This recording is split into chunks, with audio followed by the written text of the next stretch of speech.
Greetings, fellow horror fans.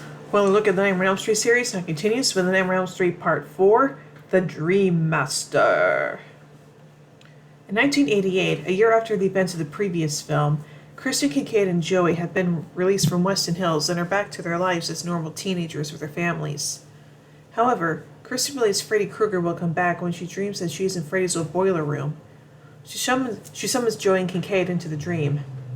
Kincaid and Joey are upset that she has reverted to her old ways back when they were at Weston Hills. To keep her calm, they take her to the boiler and show her that it is ice cold. Kristen has also summoned Kincaid's dog Jason into the dream. The dog jumps out of the boiler, bites Kristen, and they all awaken in their rooms.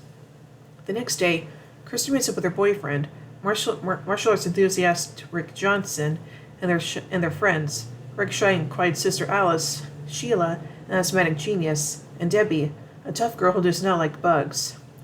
Kincaid and Joey confront Kristen at school about the dream. They tell her to let it go, that their days of fighting dreams are over, and if she keeps going at it, she might accidentally bring Krueger back. Yeah, that's not good.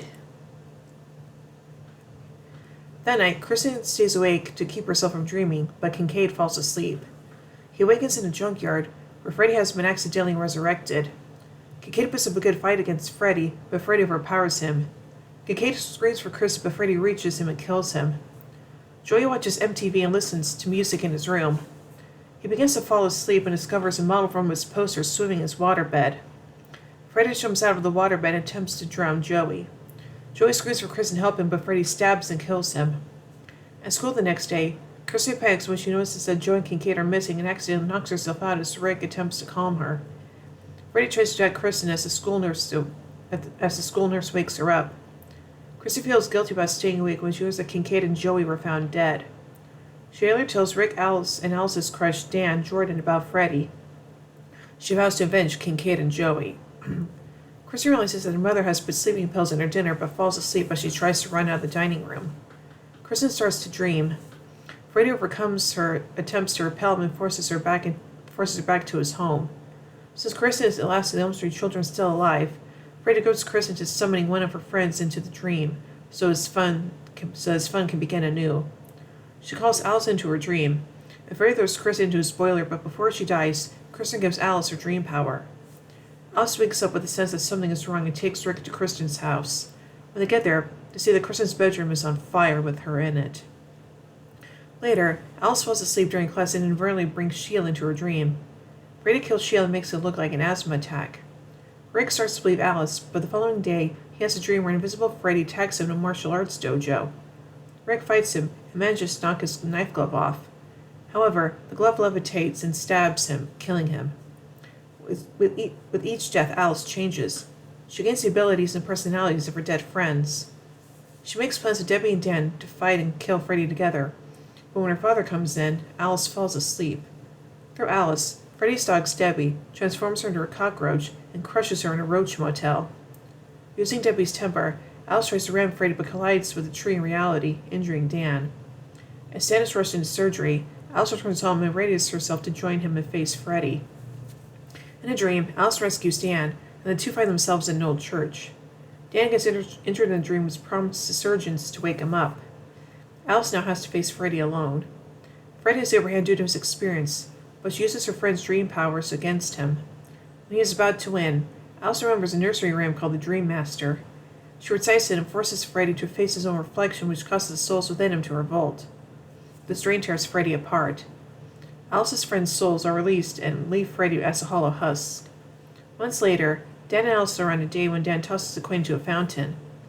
For a moment, Alice sees Freddy's reflection in the water, implying that Freddy is still alive, but she ignores it. Dan asks her what she wished for, but Alice does not tell him as they walk away from the fountain. Yeah, that's kind of good. So let's take a look at the production of this movie, beginning with the development. Franchise originator Wes Craven presented his own pitch for the fourth Elm Street film, but producer Sarah Risher and Robert Shea turned it down, instead going with the Dream Master pitch as a progression of the Dream Race concept from the previous film. Risher explained that, quote, "Initially, I approached Wes for an idea for the fourth film. I always go to Wes first each time. His idea was illogical. It was about a time traveler within dreams that broke all the rule of dreams. We decided not to go with that. We decided to go with William Cotswinkel's Dream Master idea, which we thought was terrific. I told Wes we were doing that. She felt that Craven's idea didn't have the impact the producers were looking for. Craven and his writing partner Bruce Wagner were later contacted about doing rewrites for the script, but turned down the offer as Craven felt that they should have been approached as artists of the original material. Brian Helgeland was at New Line Cinema around Christmas '87 about a script named Highway to Hell, a pitch that was turned down by them and would not be realized until 1992. The company was desperate to get Nightmare for It going as they liked both the script and a director for the film at the time. Mike DeLuca begged Helgeland to have a try at it and come up with a script within 2 weeks.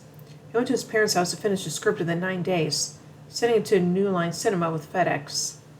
Helgeland's script was a rewrite of William Cotswinkel's original script. Ken and Jim Weed were brought in next for further polishes. The Writers Guild credited the shooting script to the Weed brothers. In an interview with Midnight's Edge, director Tom McGolfin said that after completing Jason Lives, Friday the 13th Part 6, Nolan offered him the job on The Dream Master. His one caveat was that he wanted creative control. The studio could not adhere to the demand, specifically because they had already begun filming without any director. McGolfin said, quote, "When I finished Friday, I was up for Nightmare before I went to New Line, met with them, and I said, I love Freddy. I would love to do one of these, but I really want to do what I just did, where I had creative control." He explained, and they go, "Well, we're already shooting." "What?" "Yeah, we're shooting. We're shooting like 2 different units for the visual effects and something else. Puppets or something." And I said, "That director?" "Yeah, we kind of know how we're going to make these things." And I said, "That's not the way I work," so I turned it down, which of course made Nightmare for a director Rennie Harlin's career. Eventually, the director's work was given to Finnish-born Rennie Harlin, who previously directed only 2 low-budget feature films, a Finnish action film Born American in 1986, and an American horror film Prison in 1987. Rachel Talley claims that she and the other producers felt that since the audience was so familiar with Freddy at this stage, it would be hard to replicate the scare factor of the first 2 films. Instead, they decided to continue in the same vein of Dream Warriors, rather than focus on pure horror. Harlan felt that Freddy had become the James Bond of this series, the one the audience roots for, saying, quote, "We reached a point where the audience sees Freddy as the hero. They come to these movies to hear his funny lines that seem to do those amazing things. And because of that popularity, I'm faced with showing Freddy a more heroic light and giving him more screen time. People will still fear him, they'll also be cheering him on." Rick Johnson was also slated to die in a Freddy-induced elevator accident in the dream world. According to the producers, the scene had to be cut for budget concerns and was rewritten with the infamous Karate Dojo scene in the theatrical picture. And now on to the casting. The role of Kristen Parker in Dream Warriors had been the debut role for Patricia Arquette, but was recast with actress Tuesday Night for the sequel. Producer Sarah Richards said she was disappointed at the time that Arquette could not reprise her role, commending her as an integral part to Nightmare 3, as well liked by the rest of the crew. In Assault of the Killer Bees, interviews with 20 cult film actresses, they stated that, quote, "Patricia Arquette reportedly fought the horror genre label, turning down hefty offer to reprise her heroine role, instead of having more dramatic roles and becoming a respected thespian in the Hollywood community." Knight had been the first new actor to be cast for the film, other than the 4 returnees from the previous film. Returning actors Ronnie Eastman and Ken Sagos expressed disappointment that the character Kristen had to be recast and of the defaulted reunion with former co-star Arquette, while Knight, on her part, has admitted to feeling out of place due to the recasting. On the auditioning for Alice, Lisa Wilcox recalls that, quote, "I did a screen test with Tuesday Night, already been cast as Kristen Parker. We did the scene where we're sitting outside the school talking about having matching luggage. And I did another screen test with Brooke." Over 600 actresses auditioned for the role of Alice, which was eventually given to Lisa Wilcox. Wilcox had previously auditioned for a role in the previous film Dream Warriors, but failed to land it. In Never Sleep Again, the Elm Street Legacy, director Harlan describes that he and the producers were looking for somebody he could make seem timid and vulnerable in the beginning, and who can then in a believable way become kind of like Sigourney Weaver in Aliens or something like that. That he found a lot of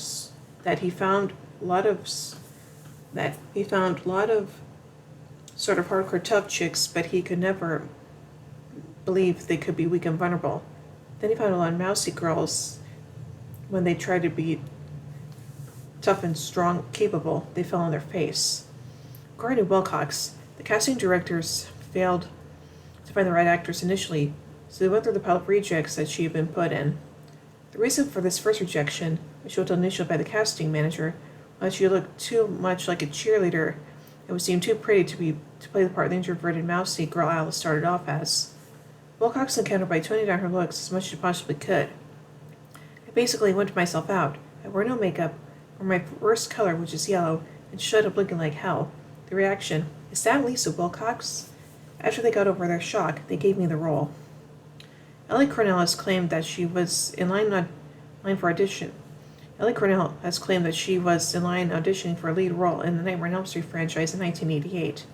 In horror films in the 1980s, she describes that New Line Cinema was looking for an Ellie Cornell prototype, a girl next door. But she already landed the role of Rachel Carruthers in Halloween 4, The Return of Michael Myers, shortly before the auditioning for the role in Dream Master took place. Leslie Deanne, who later starred as Tracy in Freddy's Dead: The Final Nightmare, also auditioned for roles in Dream Master and Dream Warriors. And now finally onto the filming. The creative process was bogged down by the untimely 1988 Writers Guild of America strike, running from March 7 to August 7, 1988, forcing on the producers to improvise much during the filming. Lisa Wilcox and Andrews Jones wrote their own dialogue for Alice and Rick after the death of Kristen while watching their old home videos, such as, I saw it happen in my dream. Many of the nightmare scenes were made up from ideas Arnold came up with rather than from the writer's script. This film features the car junkyard set from Nightmare on Elm Street 3 Dream Warriors. This set was conceptualized by production designer Mick Strawn, who worked as art director and handled effects on the previous film. Strawn also came up with the truck crash scene and the kaleidoscope hallway. The junkyard is the only set used in more than one film. The set was built and filmed at a landfill in Pacoima, California. According to the Never Sleep Again documentary, producer Rachel Tallack recounted a meeting between director Rennie Harlan and James Cameron.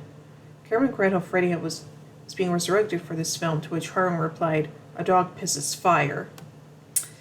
Yeah, let's just say that kind of resurrection for Freddy was not all that good, so yeah.